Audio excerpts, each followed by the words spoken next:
भी पाक दामन रहेगी।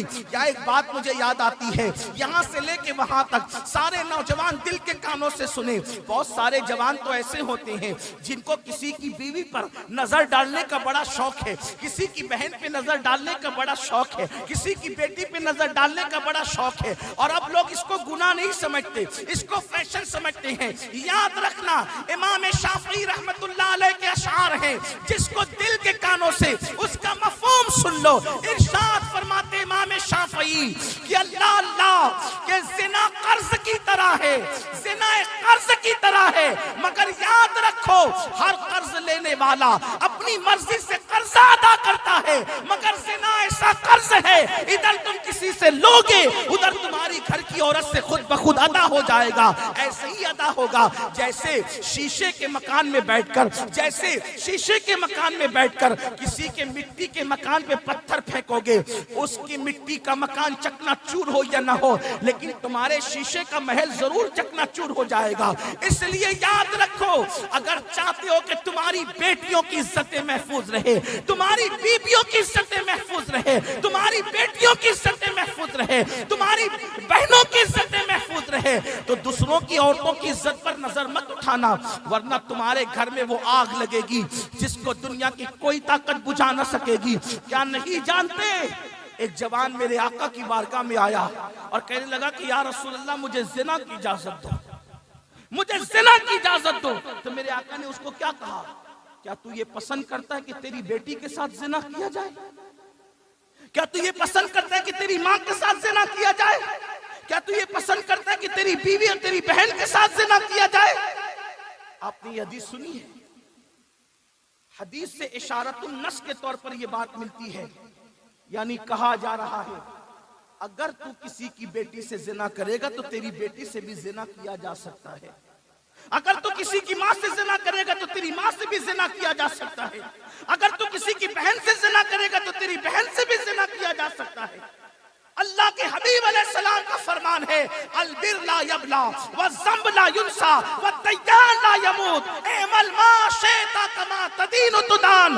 नेकी कभी पुरानी नहीं हो सकती, गुनाह कभी भुलाया नहीं जा सकता, और अल्लाह जो सिला देने वाला, बदला देने वाला, सजा देने वाला है, उसको कभी मौत नहीं आ सकती। तुम जो चाहो करो, जैसा करोगे वैसा पाओगे, जैसा करोगे वैसा भरोगे। इस सिलसिले में इस उन्वान के हवाले से कि निकाह से पहले डरते रहना, एक छोटी सी बात करूं और अपनी बात इस हवाले से खत्म करके फिर दूसरी गुफ्तगू का आगाज हो। अगर चाहते हो कि तुम्हारी घर की बेटी, बहन, बीवी पाक दामन रहे, उनके साथ बुराई ना हो, आपको पाक दामन रहना पड़ेगा।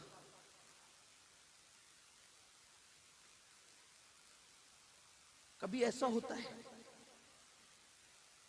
लोगों को यकीन नहीं आता, अरे मेरे घर में तो इतने पर्दे हैं, मेरे घर में तो इतने पहरे हैं,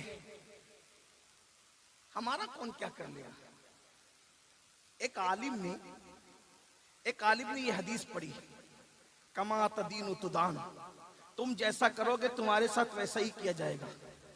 बादशाह ने कहा, ये रसूलुल्लाह की हदीस नहीं हो सकती, ये हुजूर की हदीस नहीं हो सकती। आलिम थे, बादशाह का क्या बिगाड़ सकते थे। उन्होंने इतना ही कहा कि ये हदीस है, तो कहा ये हदीस नहीं हो सकती और मैं अभी चेक करता हूं। तवज्जो करना, बादशाह ने कहा मैं अभी चेक करता हूं, अभी पता चलेगा कि हदीस है कि नहीं है। मौलाना ने कहा, आलिम ने कहा ठीक है कर लो, कैसे चेक करोगे? कहा मैं अभी करता हूं। थोड़ी देर के बाद वो रोते हुए कमरे में आया, आलिम बैठे हुए थे और कदम पकड़ के कहता है, मैं बिल्कुल यकीन से कहता हूं कि ये हुजूर की हदीस है। आलिम साहब ने कहा किस तरह चेक किया तुमने? तो उसने बताया कि मेरी बेटी, मैंने उसको कहा आज बाहर जाओ, बाहर जाके वापस आओ, पूरे शहर में सबसे खूबसूरत मेरी बेटी है, उससे खूबसूरत कोई नहीं। लेकिन वो पूरे शहर में चक्कर लगा करके जब आई तो आने के बाद एक शख्स ने उसको पकड़ा और पकड़ने के बाद उसके गालों से छेड़छाड़ की और छोड़ दिया। मेरी बेटी रोते हुए आई, रोते हुए आने के बाद उसने मुझे ये वाकया बताया, मैं मान गया कि ये हुजूर की हदीस है। कहा वो कैसे? कि मैंने अपनी पूरी जिंदगी में किसी औरत के साथ बदकारी नहीं की, लेकिन एक औरत मुझे बड़ी खूबसूरत नजर आई तो मैंने उसके गालों के साथ छेड़छाड़ की थी, सो मेरी बेटी के साथ भी वो कर लिया गया। और जो बचेगा उसको क्या इनाम मिलेगा? दिल के कानों से सुनना, कमा तदीन हो तो दान, जैसा करोगे वैसा पाओगे। मुमकिन है ये बात आपको गिरां लगती होगी कि हम तो पाप करें और हमारे घर की औरतों के साथ पाप करने की आप बात करते हैं कि कोई कर ले जाएगा। मैं नहीं कर रहा हूं, अल्लाह के रसूल ने।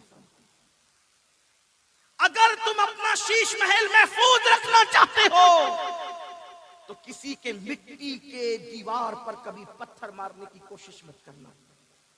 और ये तो इस्लाम है, ये तो मुस्तफा जाने रहमत का कानून है, रहमतुल लिल आलमीन का रहमत वाला कानून है। जब हातिम ताई की बेटी मुस्तफा जाने रहमत के दरबार में बगैर दुपट्टे के लाई गई तो मेरे नबी ने अपनी चादर उसके सर पे डाल करके अपनी पूरी उम्मत को पैगाम दे दिया कि बेटी काफिर की हो या मुसलमान की हो, बेटी किसी की भी हो, बेटी तो बेटी होती है। नाराए तकबीर, नाराए रिसालत।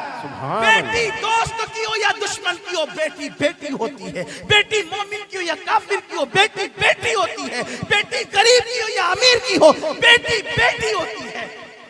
बेटी की आबरू खेलने के लिए नहीं होती। अगर तुमने हिफाजत की अपनी निगाहों की, अगर तुमने हिफाजत की अपनी आबरू की, अपनी इस्मत की, अपनी पाकदामनी की, क्या इनाम मिलता है? तुम्हारी बेटियों के साथ कभी बुराई नहीं होगी।